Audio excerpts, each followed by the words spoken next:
Hello everyone, welcome to this month Mindful Dentistry webinar.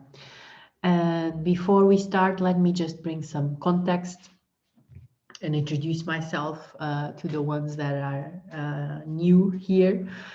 My name is Manuela Rodrigues. I graduated from dental school back in 2001. I'm actually celebrating 20 years of dentistry this year. And I'm also a mindfulness-based stress reduction qualified teacher. I started mixing these two, dentistry and mindfulness, many years ago. And at some point, I started working with colleagues and teaching them mindfulness and organizing mindfulness-based stress reduction 8 weeks courses for dentists, and the results were impressive. Based on my experience as a dentist, and with also the feedback that I started having from colleagues, I added some things to the program, to the mindfulness-based stress reduction program, like emotional intelligence, for example, and many other things. And I completely adapted it to dentistry, and I developed my signature program of mindful dentistry. I've created a program that helps dentists work with greater well-being, less stress, more clarity, and which improves their focus, their concentration, and their performance. And basically, you will feel more present and engaged. You will be able to develop your creativity and critical thinking skills. Of course, it will improve your health, and you will. It can make you develop also better relationships and interactions, not only with your patients, but with the staff and with all the persons that we encounter on a normal work day in a dental practice. Um, and all of this have the potential to bring a revolution to your everyday experience at work.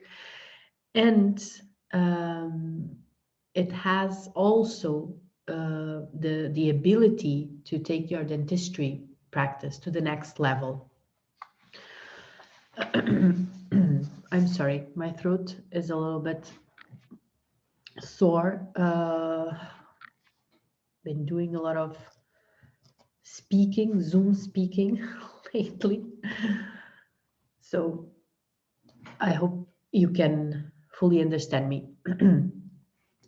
So today I'm talking about active listening, and I'm going to give you a 3 steps, very practical technique for you to start applying immediately with your patients, but not only with your patients, with your everyday life actually, because active listening is a skill that you can use, that can be very useful for you to use not only at work, but at your life.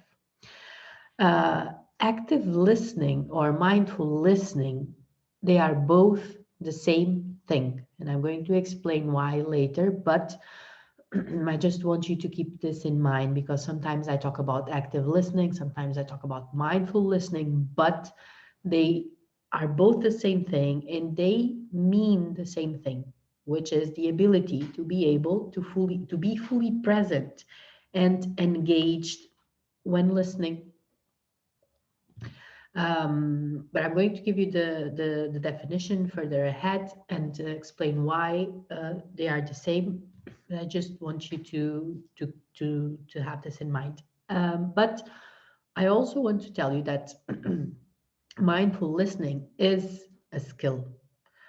And that means that you can train it, you can develop it, and you can learn to use it. Okay, just one last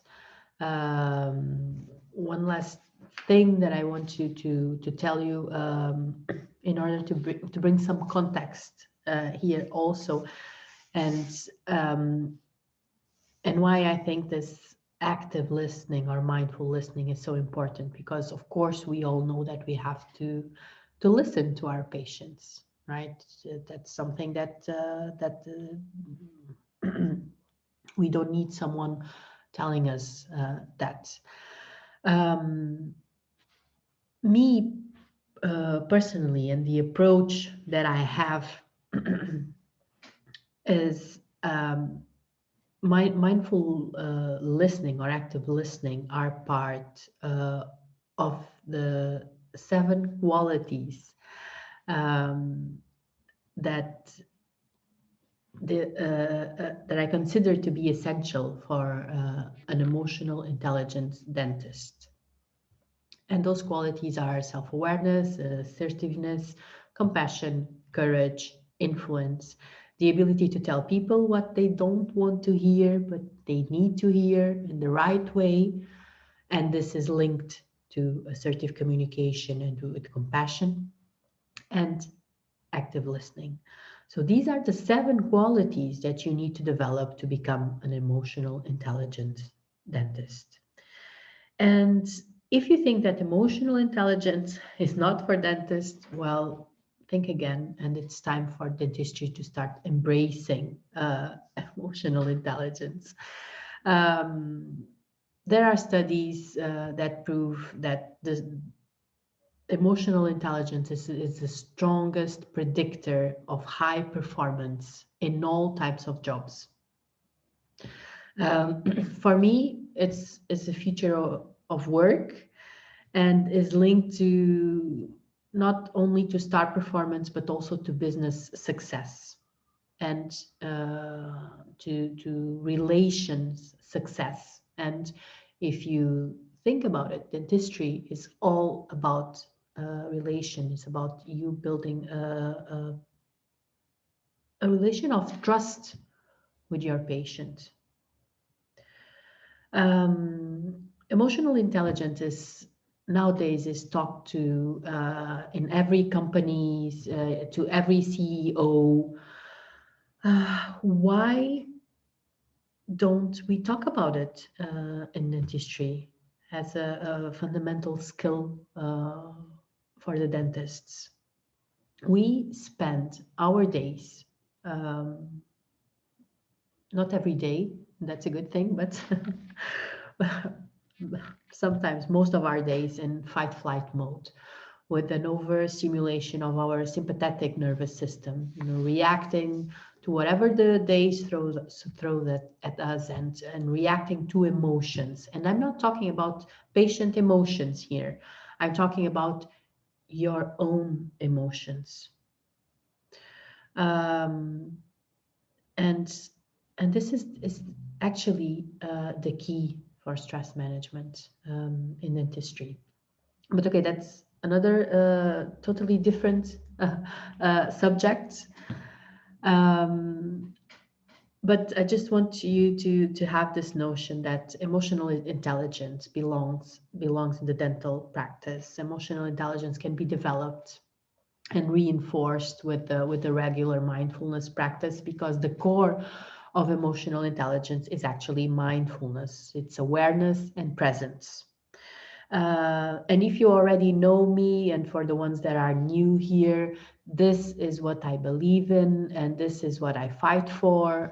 Emotional intelligence, mindfulness, awareness, compassion, all these qualities belong in the dental practice, and they make the distinction between a dentist and an exceptional dentist. Okay, it's because all dentists have the IQ, all dentists have the technical skills, technical abilities. However, the ones that develop qualities like self-awareness, like empathy and connection, active listening, assertive communication, growing mindset, the ones that have the ability to develop that, those are the ones that are going to be the winners because we are dealing with people, so we need um, to to to be able to develop these qualities if we want to build a trustable relation with the people that we work with. So if you want to take your dentistry practice, your everyday dentistry practice to the next level, you need to develop these skills. Okay, and today we are going to take a deeper look into mindful listening. And I want to share a quote with you that says that 95% of the time, if a doctor just listens to what the patient is saying, she will make the right diagnosis. And I want you to take a moment to think about this. Um, because this is not a quote specific for dentistry. Okay, and my question for you is, do you think that in dentistry this percentage is the same?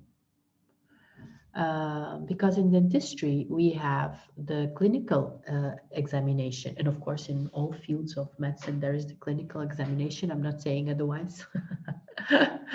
um, but I would like you to think not in a general way, but in your own personal experience.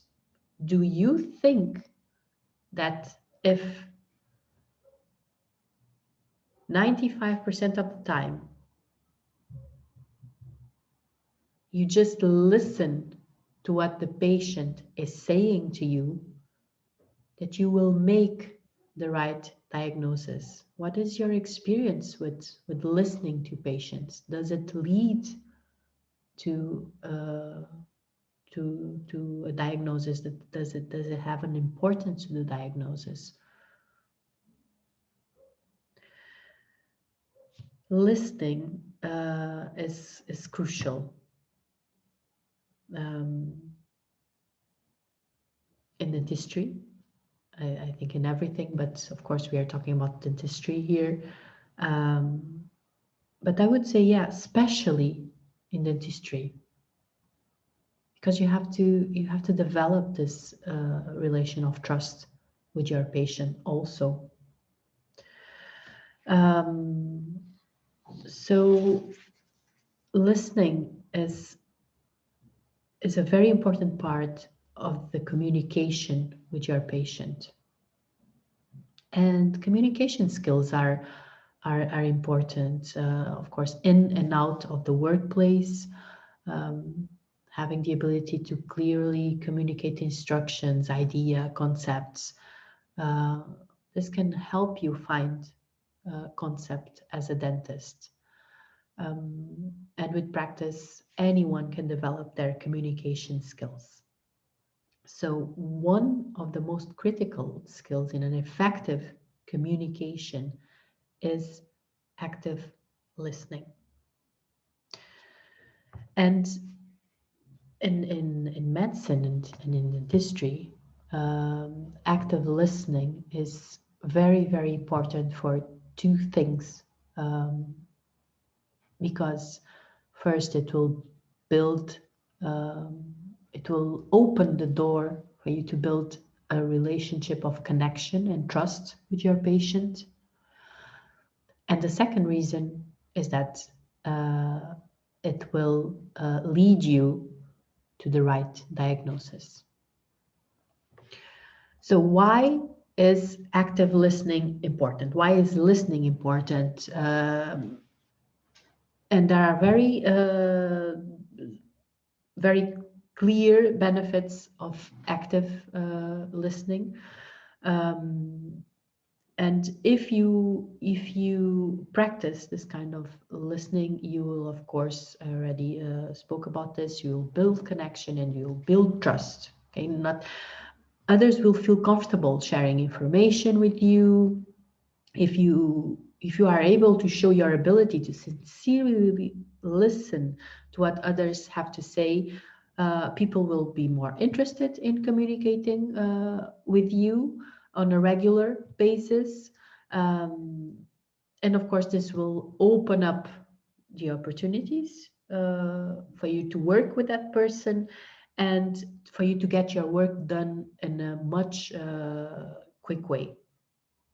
And also, if people know that they can speak freely to you without interruptions, without judgments, or without unwelcome uh, comments, they are going to be able to confide in you, to trust you.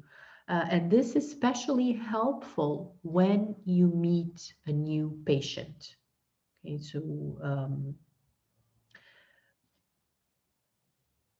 there are exceptions to this that I'm going to say, but usually when you meet a new patient, when you have a patient for the first time in your agenda, one of your goals is to develop a long-term working relation with that person, right? So uh, if on that first appointment you bring this capacity of really listening to what the other person is saying, then it will make all the difference.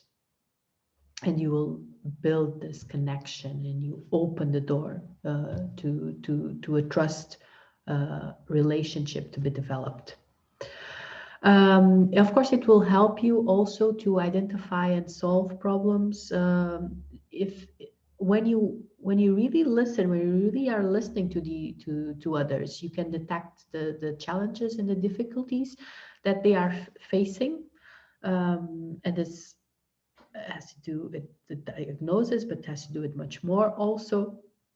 But you are going to be much in a much more quick way are going to be able to find solutions or to create a plan to address the problem. It will help you increase your knowledge and understanding of several other topics. So great dentists are always striving to learn something new and grow their knowledge. And if you are probably if you are here listening to me, you are one of those dentists. Uh, so active listening helps you retain information. It will also help you to better understand new topics and to remember what you've learned so that you can apply it in the future. It will help you also to avoid missing critical information, because you are going to be highly engaged with the speaker. So you're going to be able to recall specific details. And of course, when someone is sharing information with you, um, you if you are able to retain that information without, for example, asking for the person to say it again because something happened and you were distracted, that can make all the difference.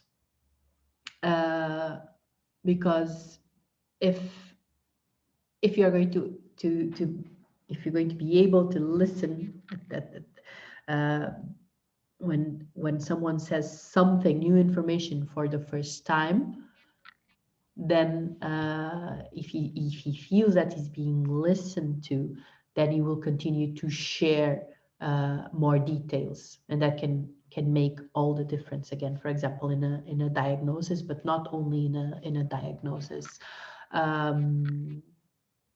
Also, not only when you are listening to patients, but when you are learning a new technique, or if you are responsible for learning something new, a new technique. If you are training an assistant, for example, and you have to train her in a specific technique for you to be able to pass on information. So sometimes when you think about this active listening skill, sometimes it looks like a chore, um, but it's actually a skill that can improve multiple areas of your work. Your ability to manage a team, your ability to build relations, your ability to avoid conflicts, your ability to influence people. These are all things that can be improved if you listen in an active way. Um, and that's why I have more reasons here.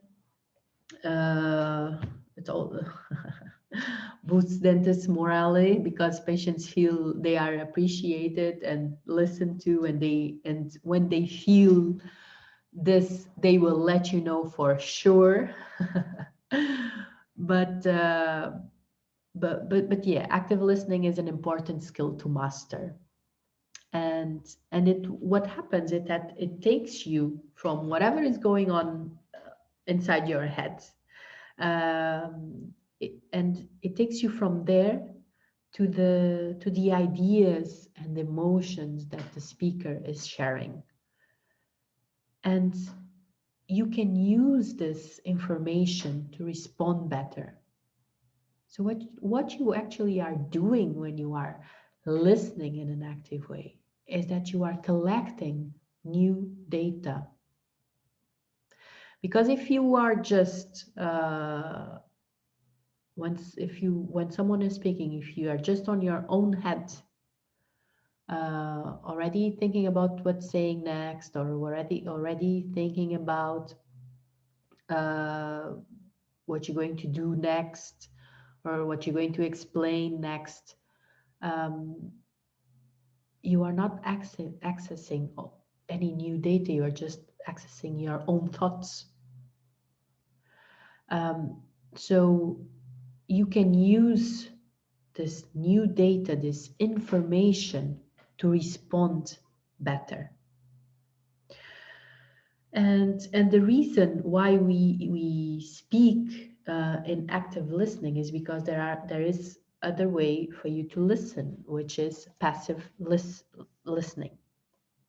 And the main reason between these two is that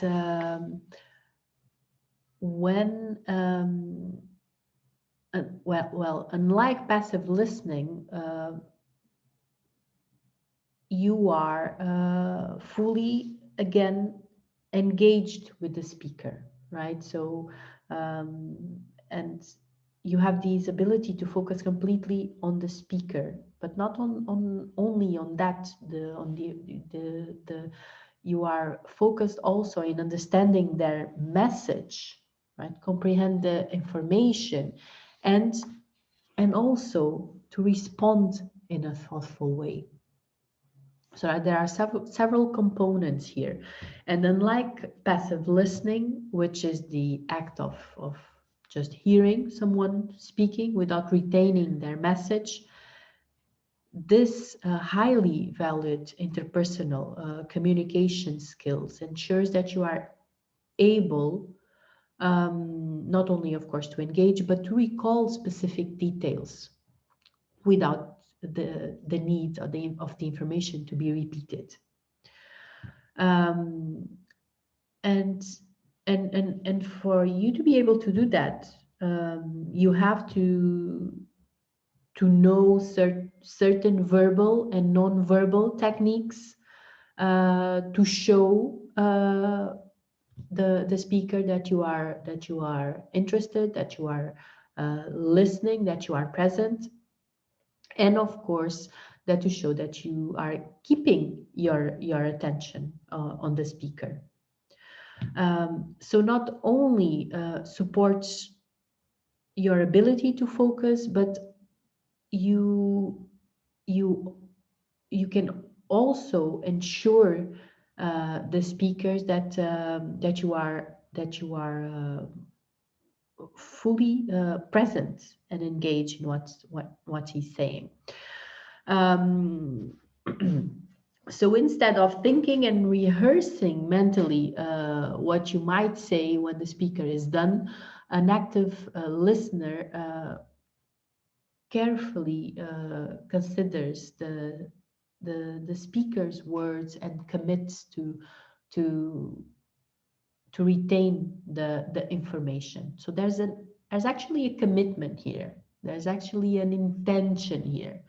So active listening, unlike passive listening, is an intentional practice.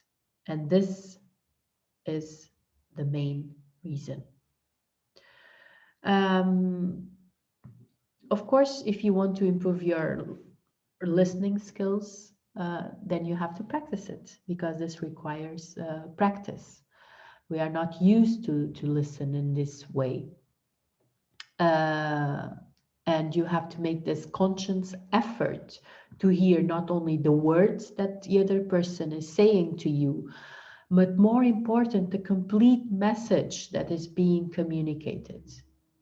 And you after the intention, then all you have to do is pay attention to the other person carefully. And you can, of course, you cannot allow yourself to become distracted to whatever is going on around you, or you cannot interrupt the other person, or nor you can allow yourself to get bored and lose focus on what the other person is saying. So mindful listening, again, is an intentional practice. It needs training to be able to bring this receptive person, this receptive presence when you are listening. Um, and like any other activity that you do in a mindful way, it needs intention. Okay, it's a skill, you can train it, you can develop it. Um, but you need to be in the present moment to really absorb what the other person is saying. Okay, and you also have to be able to listen without judgments and without trying to formulate what you are going to say in response. And if you are familiar with what mindfulness is, and for example, the official definition of mindfulness is the awareness that arises from paying attention on purpose in the present moment in a non-judgmental way. So you understand how these two really fit together. So um, listening in this way requires you to give your full attention to the person that is talking and to use your senses to understand their words and their emotions. So this is um, much more than just speaking and listening. So without being mindful, you may become distracted and fail to hear what someone else is saying.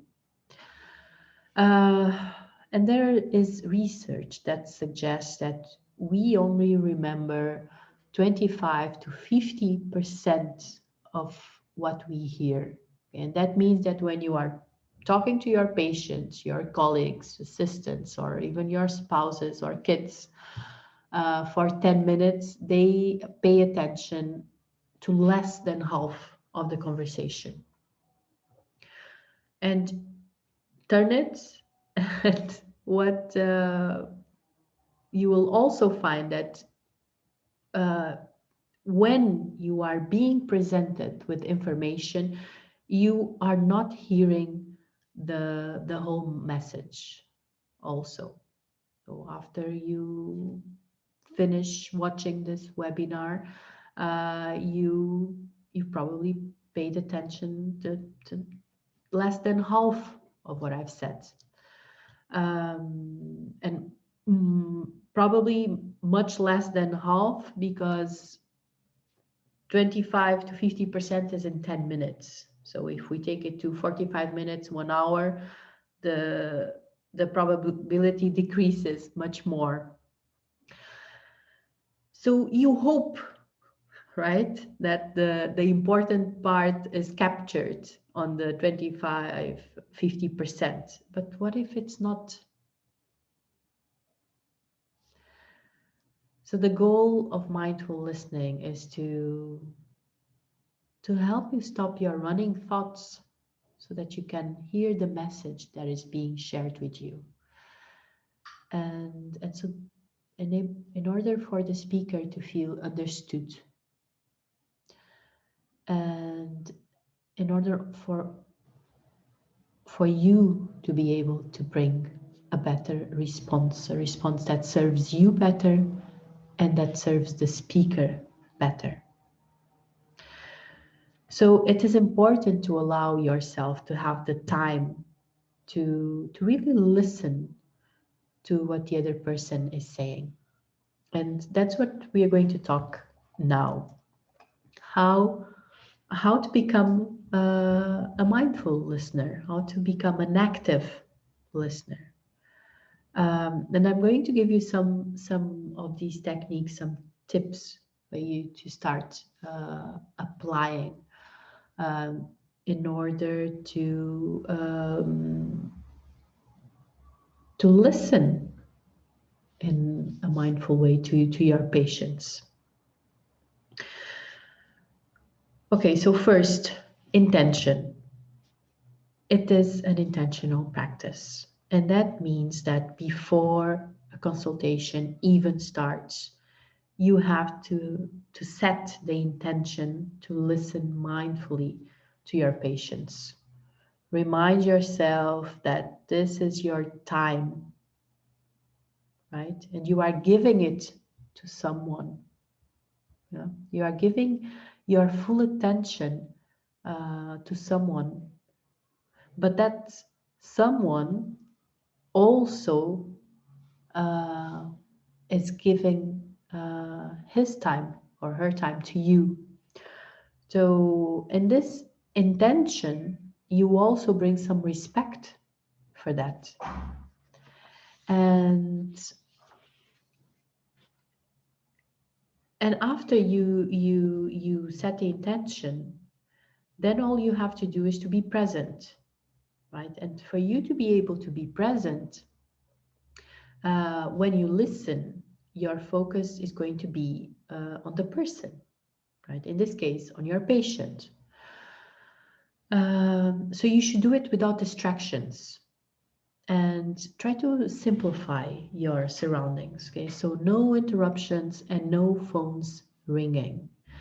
And you can say this to your staff, for example. You can say that this to your assistant, that when you are talking to a patient, that you don't want to be interrupted, that you are going to that you're not going to answer the phone. You can put your phone on silent mode also, so that it's not always beeping with texts and alert messages.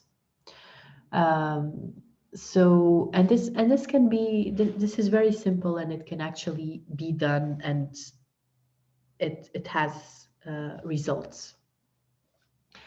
Third, make sure that you are on the same level physically. Okay? Don't talk down to your patients. You want your eyes to be on an equal, on the same level, on an equal level, so that both, not only physically but also metaphorically, you are at the same level. And of course, listening to your own cues. So, and this means self-awareness. And self-awareness is also a skill, can be developed also.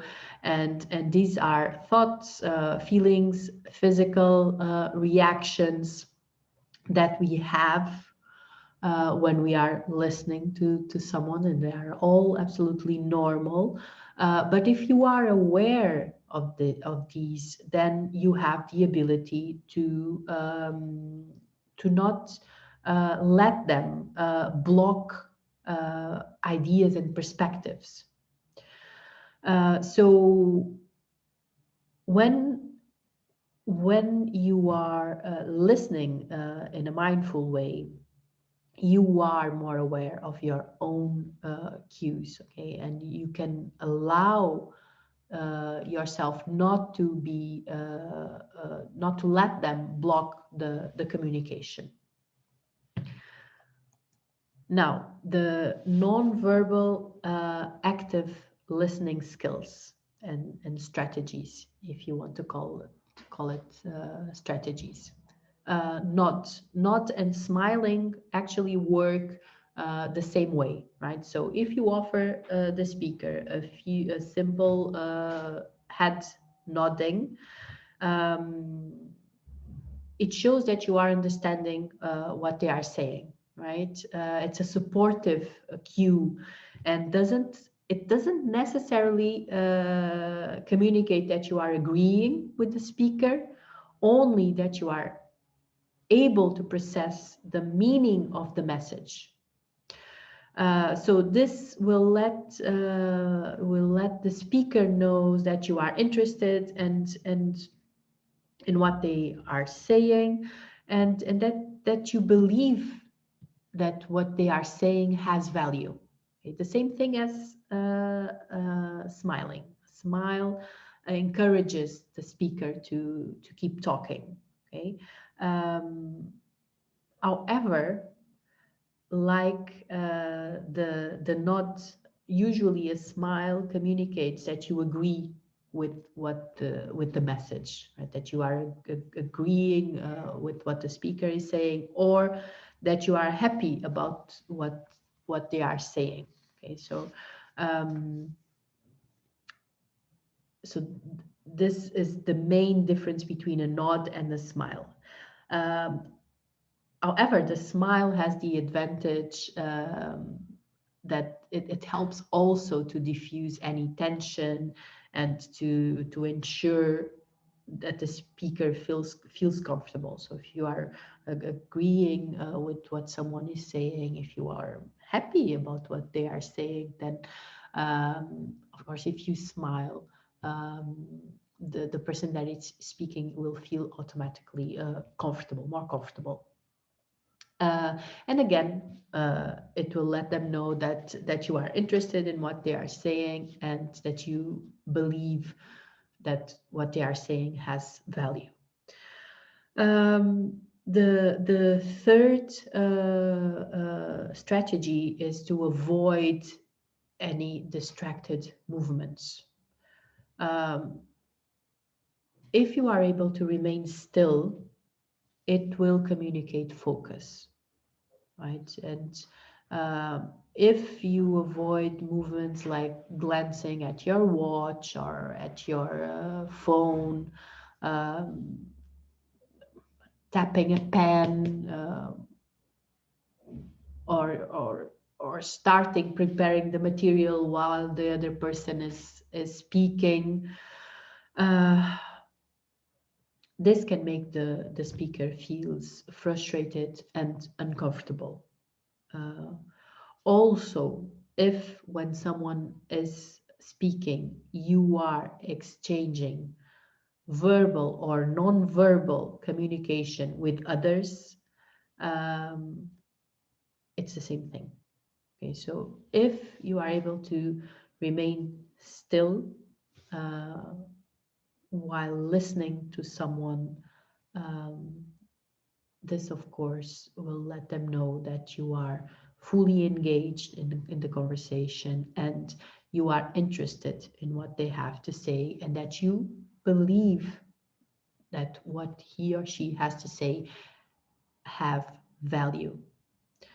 Otherwise, the other person will feel uncomfortable, and it will feel like you're not giving your attention to him or her.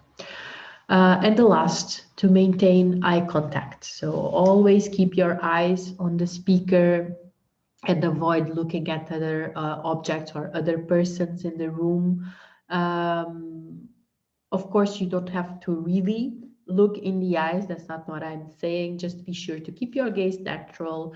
You can use the nods or the smiles to ensure and encouraging them uh, to feel comfortable and to have this easy flow on the conversation. But if you use this four nonverbal active listening strategies, you can develop stronger relations, and also, of course, retain more information. Again, not only from your patients, but also from all your workplace interactions. And the more you use these techniques, because it takes practice and it can be improved. So try to apply all these four nonverbal techniques from now on. And because the more you use them, the more natural they will feel. And at a certain moment, they will come as natural for you. So now let's talk about the verbal active listening skills, strategies or techniques. So first one, paraphrasing or repeating what the person is saying, right? So if you summarize the main points of the message the speaker just shared with you, to show that you fully understand their message, you can even do it using simple words, or repeat some of the words that the speaker just used. So just repeat back basically what the patient has said, and with some of his words and some part of the message you can put on your own words, of course, with simple language. But this will allow the patient to know that you have been listening and comprehending the message of what they have just been talking about. So this will also give the opportunity for the speaker to clarify vague information or expand their message, or even to clarify something that you didn't understand that well. And an example of this can be so what you are saying is that the pain is stronger during the night and when you drink cold water. So you just repeat the information in a very objective way, and in a way that the patient will uh, confirm or not what you just have said. Another, ask open-ended questions. Ask questions that you show that you understood the essence of what they just shared. Okay, and of course questions that also guides into sharing additional information. Make sure these questions are a little bit more than yes or no answer questions. For example, you can ask, oh yeah, you're right. It's not normal for you to feel pain when you eat. Since when do you notice it? So what you do here is you confirm that you've been listening to, but you want to know more. So of course the questions should be specific and assertive. Don't make assumptions. Ask direct questions that guide the speaker to provide more information. And also, if you ask specific questions, it's an opportunity for you to narrow down the subject. Okay? For you to go from all all this general information, which usually it's the beginning point, and for you to give you the specific questions give you the opportunity to start narrowing down the conversation. And this an example of this can be, okay, tell me more about the pain. Did you already needed to take medication? So for example, so you are able to show that you have been listening to what the person has said, and that you want to know more about a specific point of the conversation, and that's the important part.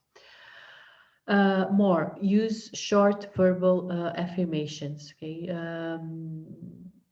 Just while the other person is talking, if you think that it's useful, you can use just short statements to help the other person feel more comfortable in sharing, and it also shows that you are engaged, okay? But make sure that you don't interrupt the speaker or or interrupt their flow, okay? But examples of this can be, I understand, or oh yes, that makes sense. If you feel like the speaker needs some support to continue on sharing information, then small short statements like this can help the other person to feel like he can trust you with more. The other one has to do with empathy. So show empathy. So make sure that the speaker feels understood and that you are able to recognize their emotions and share their feelings. And actually empathy in dentistry, this is the only place where you can show empathy. It's when you are talking with the patient, because when you are working on the patient's mouth, then of course you are not going to feel what he's feeling.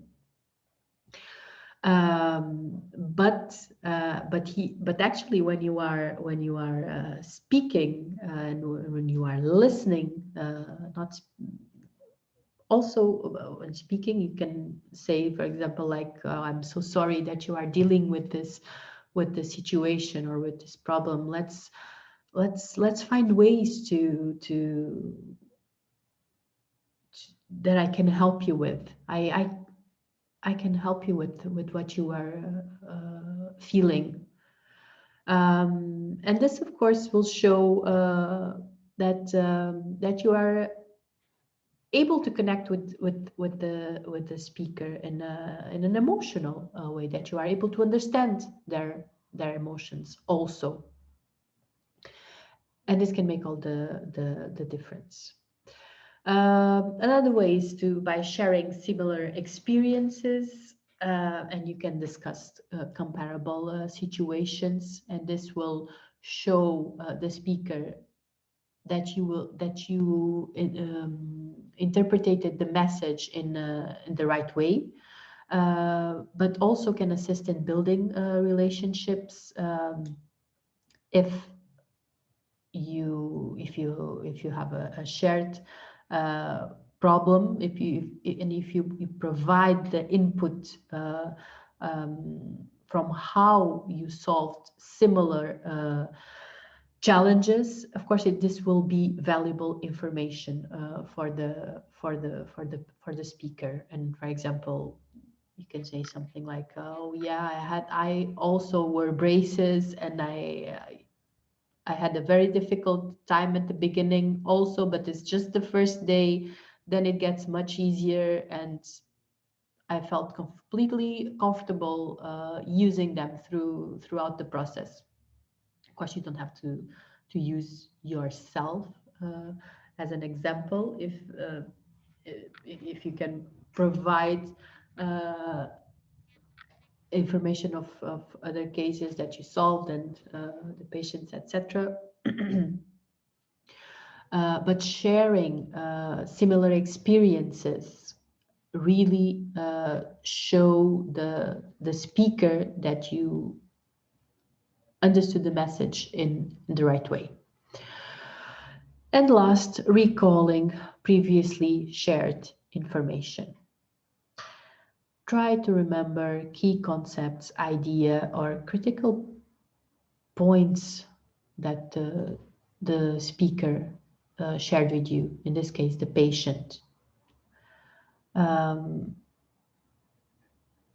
If you cannot trust on your memory, write them. Okay, write them in the patient's chart, because this this information that it's very individual, that the patients shared with you in their appointments. And if you are able to recall this, this will demonstrate that you are not only listening to what they are saying currently, but that you were able to retain information in the past. Okay, and you are able to recall the specific details, because it brings individuality to the appointment. It makes all the difference in making the patient feeling like he's your patient. He's not only one more patient. And of course, it will build trust on your relation. More. Try not to interrupt. Of course, be conscious about that. Don't interrupt your patient flow. And of course, you don't have to listen to everything patients are saying. That's not what I'm saying. We are going to talk about that further on. But when important information is being shared, and of course, this I'm talking about when the patient is sharing information about their specific situation and problems, or about the reason that they are there to see you, not when they are talking about the weather or about sports or about whatever, but when they are sharing important information that can make a difference on building a trust relationship with that person, or on helping you to get the right diagnosis or the right treatment plan for that person. Don't interrupt the flow of the conversation. Avoid finishing their sentences, and you want to hear what the other person has to say, which sometimes might be the opposite of what you assume it will be.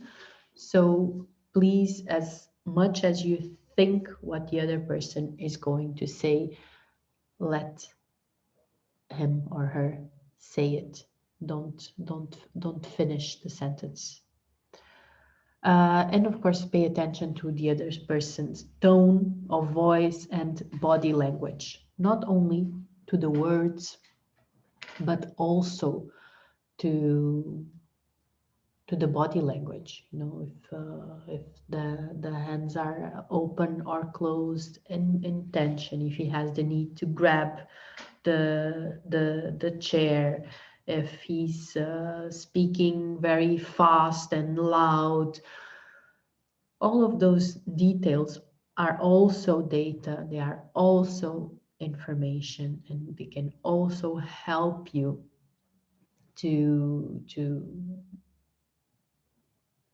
make a connection and to fully understand the message that it's being shared with you. And of course, it's also very important information for you to to be able to then construct a better response to what is being said to you.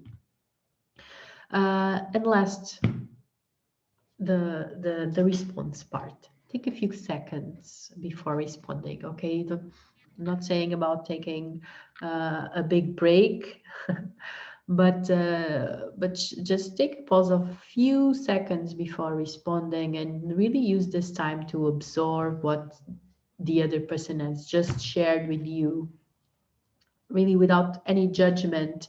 And this will allow you for you to be able to gather your thoughts, and in order for you to formulate a proper response. Again, a response that serves you better and that serves your patient better. So the three components of active listening are: first, comprehend. So the listener pays attention to the speaker, verbal and non-verbal language, to fully understand what they are trying to communicate. Second, retain. So the listener tries to remember the key points of the speaker's message using memory or note taking. And this is very important. If you are taking notes, let your patient know that. You can tell him, look, I'm going to be listening, but I want to take notes. This is important information, so I want to take notes. And if you are taking notes, don't forget to, during that time, to take your eyes from what you are, from the screen if you are writing on a computer, or from your notepad, and to look at the person while he's speaking also. So don't be always just looking at your keyboard or at your notepad. And last, of course, it's the response.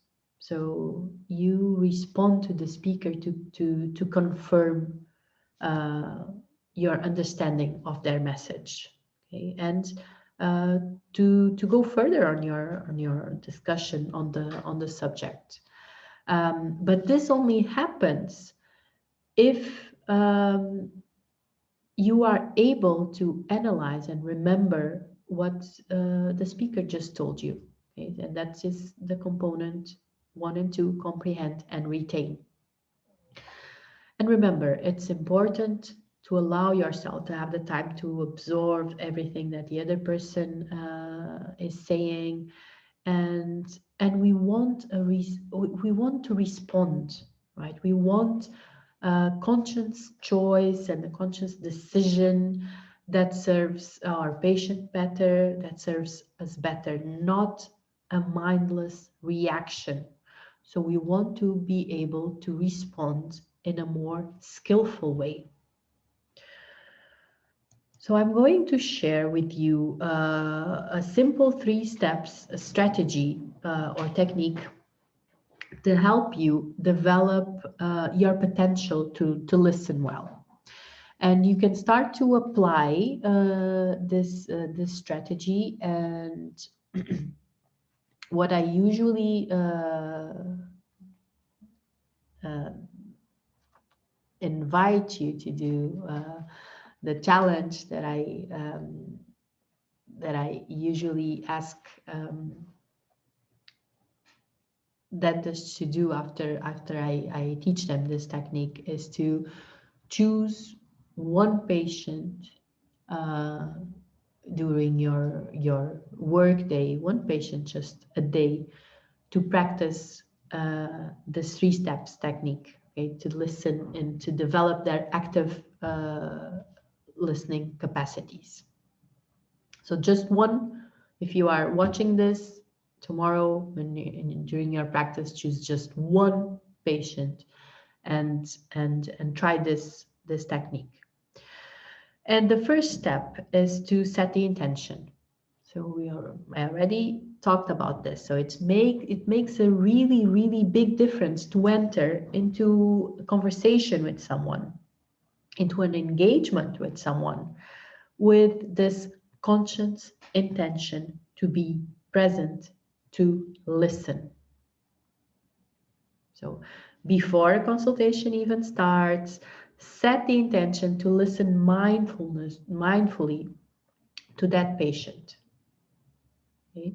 Remind yourself that this is your time that you are giving someone else, your full attention. Okay, and of course respect their willingness to take this time to talk with you also.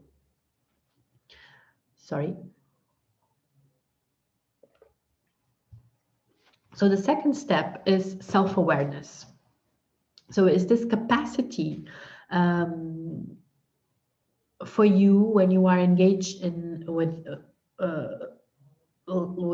listening to someone, is this capacity for bringing in this inner listening, okay? And I'm sorry. So if you are self-aware, you have this capacity to noticing what's going on inside you that might be stopping you from listening. So you are noticing the interference or the reactivity, because if you try to ignore it or if you don't pay attention to it, you just will not be there for the other person. So this is trying to listen, of course, without judgment. And sometimes people listen only to help to help them formulate a response, and that's not active listening.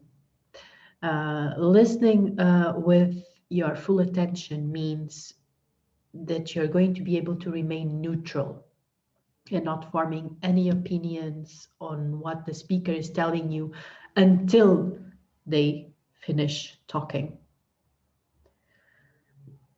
And I'm not saying that this is always, that you are always going to be able to do this and to achieve this.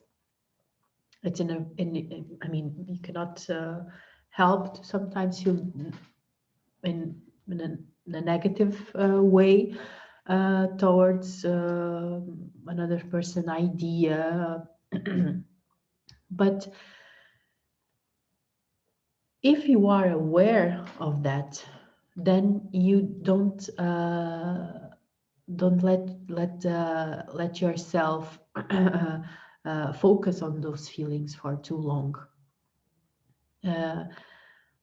And if and if sometimes we have this awareness of the comments that pop up in our minds,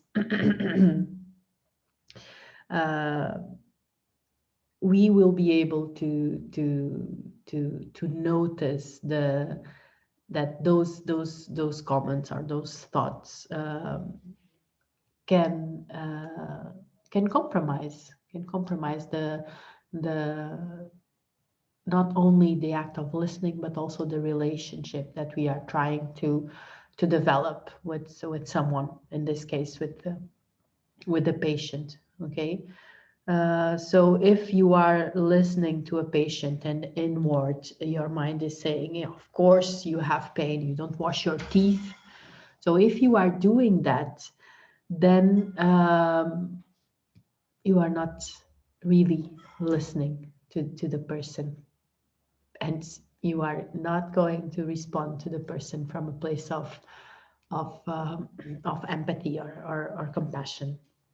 So remember, good listeners are open to new ideas that contradict their beliefs. Okay, don't ever forget this. And again, you don't have to agree to what the other person is saying, but make that decision after the person stopped talking. And I'm just going to make a small parenthesis here that self-awareness and this ability of you to be able of actually stopping what you are thinking and stopping what you are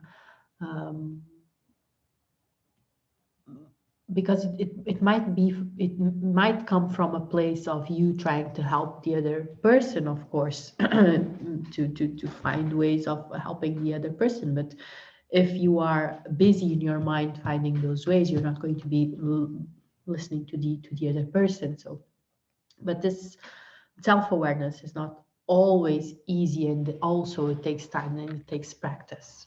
Okay, usually on the course we talk about communication, and we have a session just about communication and several aspects of communication, one of which is, of course, active listening.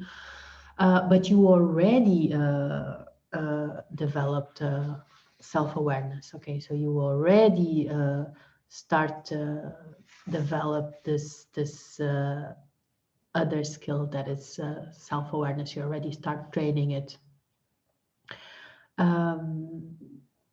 But without you being self-aware of what's going inside you, of your thoughts, of your emotions, of your body sensation, which is basically your body reacting to the thoughts and emotions of what other person is saying, then it's very difficult for you to listen from a place of presence. Okay, so bringing the self-awareness to the listening is crucial, and it makes all the difference. And of course, the third step is, after you set the intention, after you also set the intention to be not to only listen to the other person, but also to be self-aware of yourself, and to be able for your thoughts and emotions not to interfere with what you are listening to, then you immediately open this receptive presence to what the other person is saying. Okay? And by doing this, the other person will immediately feel that they are in a safe space to share information. So, set the intention, bring self-awareness to yourself, and open a receptive presence. Okay, two very important side notes here. First, at work, this doesn't mean that you have to listen to your patients for half an hour talking non-stop. Okay, if you practice this, you will see that with practice you will recognize what is important for you to listen to, and you will start to be able to redirect the conversation if it gets out of topic, right? I mean, we all know this. We know the information that is important for us to hear, and what is not important, with what is not related to the work that we are doing. And the better way for you to do this is by, when you feel that the topic is going out of hand, you redirect the conversation with assertive questions, for example. And we all have been there when a patient starts talking about having pain, for example, when drinking something hot, and then says, oh, and now with this cold weather, or all I want to is hot tea and I cannot have it. And then he starts saying that the heating in his house also is not good, etc., etc. So conversation tangents like this happen all the time, and in this case you have to, in an intentional way, would redirect the conversation back to the original topic. And then you can do this by asking assertive questions. You can say something that's just, okay, it's great to hear about this, but continue telling me about the original topic that brought you here. So, and that way you can finish the conversation, because that's what you want. So this is active listening is a skill. It's a technique. But again, for you to collect data, for you to collect information. Okay, so it has a purpose. Um, and and at a certain moment, it will have an end, so that you can continue or start with your work, with your technical work.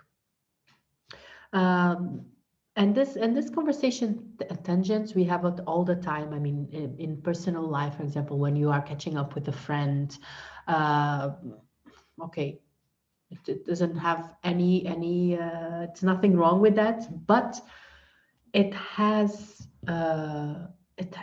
it has much importance if you are not only with patients but also in team meetings. If you are going around in circles in arguments, if you go out of topic, it can this all of this can make you lose time and can make you lose focus. Okay, so be very mindful about that. And also, again, listening in an active way, in a mindful way to your patients, or to your team, or to your assistant, or to whoever you work with. This does not mean that you are agreeing with everything that the person is saying. Okay? This just means that you are able to process the meaning of their message. Um, what happens is that if you start to listen to your patients like this will open the door of communication, and this will open the door of trust. And when a patient feels like he or she is being listened to, he will trust and he will automatically relax in your chair. Um, so if you can gain and develop a relation of trust with your patients, you will do your work in a much more relaxed way, because you are working from a place of trust, from a place of connection. And if you think that this is a waste of your time to listen to patients like this, it's actually the opposite. It will save your time. I see it all the time. I have many feedback and testimonials from colleagues that started applying this, and it really has a huge impact on your work. And yeah, I'm going to show you two of those testimonies, and I chose this specific one of Maya, a colleague that took a 8 weeks mindful dentistry training with me, because she refers many several important points that I would like to bring to your attention. First, during the training, we have a whole session just for communication. Okay, assertive communication, and of course active listening is part of that. And I always asked the participants, just like I invited you to do the same before. I always asked for them to choose a patient and to listen to that patient in an active way. Okay, for them to start applying all this technique in just one patient. And she refers that when I asked her, she immediately thought, okay, I don't have the time for this. But okay, she made a mental note of the thought and she decided to give it a try. It was only going to be one patient, and she did. And this is very important because this is the part where sometimes dentist colleagues don't make the cannot make the step into transformation. They are not able to overstep the first obstacle, their own minds. And again, this is self-awareness. Okay, because if you are not self-aware that you had just had this thoughts, okay, this is a waste of my time, not going to be able this, I'm already running in a tight schedule, how am I going to be able to listen to everyone like this? Then you are going to be ruled by those thoughts and reactive patterns, and they don't let you go further, and you just keep on doing the same thing that you were just doing, and you don't allow yourself to evolve, you don't allow yourself to go further. um, and this has to do with applying the technique that I just showed you. Okay, so the intention to do it, the self-awareness, and the opening to a receptive presence. And of course, this requires training, this requires practice. Like I told you, communication is at week 6, because at week 6 we already developed self-awareness and the ability to observe our own thoughts. You already start training your mind. You already start paying attention to your body reactions. You already learn how to pause before you react. So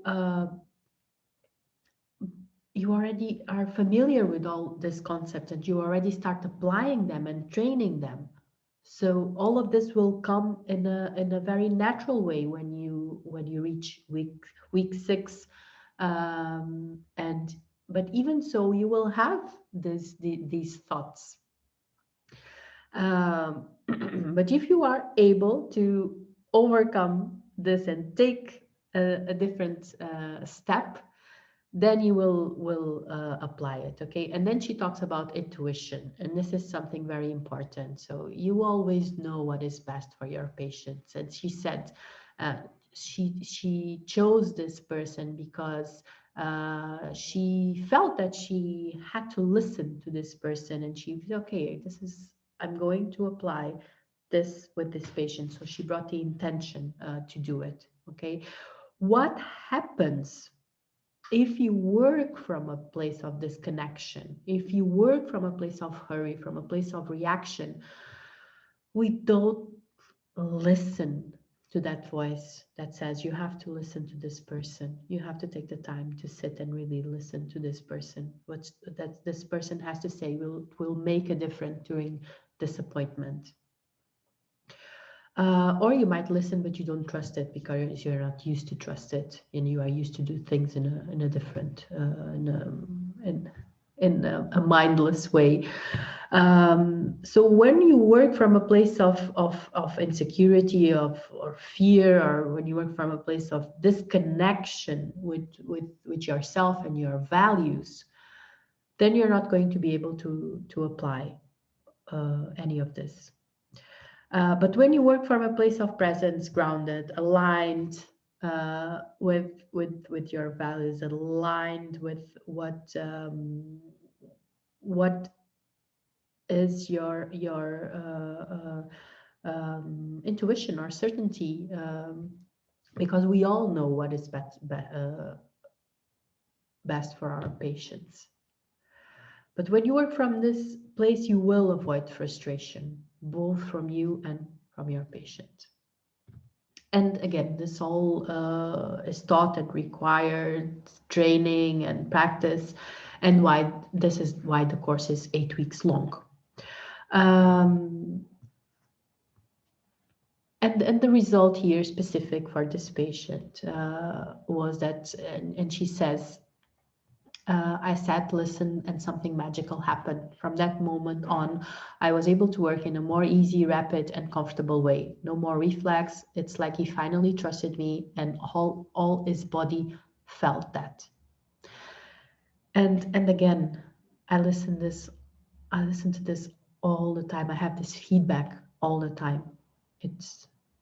It really is like that. So don't trust me. Try it for yourself. Apply the verbal and non-verbal strategies that I just told you about. Apply the 3 steps techniques, and you will start feeling the difference. Okay, just by bringing the intention, even before the appointment starts, just by bringing the intention of listening to that person, you will feel the difference. You're going to be much more present, much more engaged.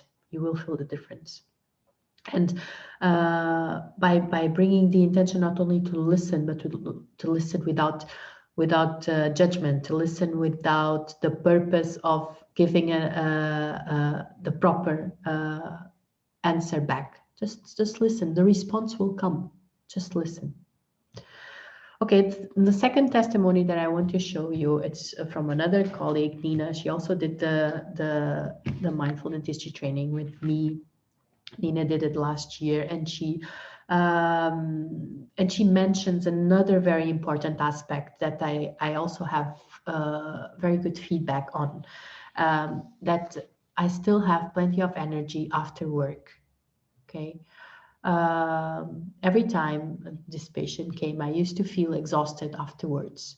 It feels so good not to take in all the negative energy and stress from others. And you might think that if you listen to patients like this, you're going to absorb all this anxiety and bad energy. And it's quite the other way around. And of course, there are patients that drain our energy, and we are tense during all the appointment. Okay, but this can be changed. You can learn to work from a place of presence instead of from a place of tension. Okay, and then when you work from that place of presence, of flow, there's this natural releasing that opens. Okay, not just your body, also your mind, your critical thinking, your creativity, your ability to collaborate, and you will add an extra dimension to your work.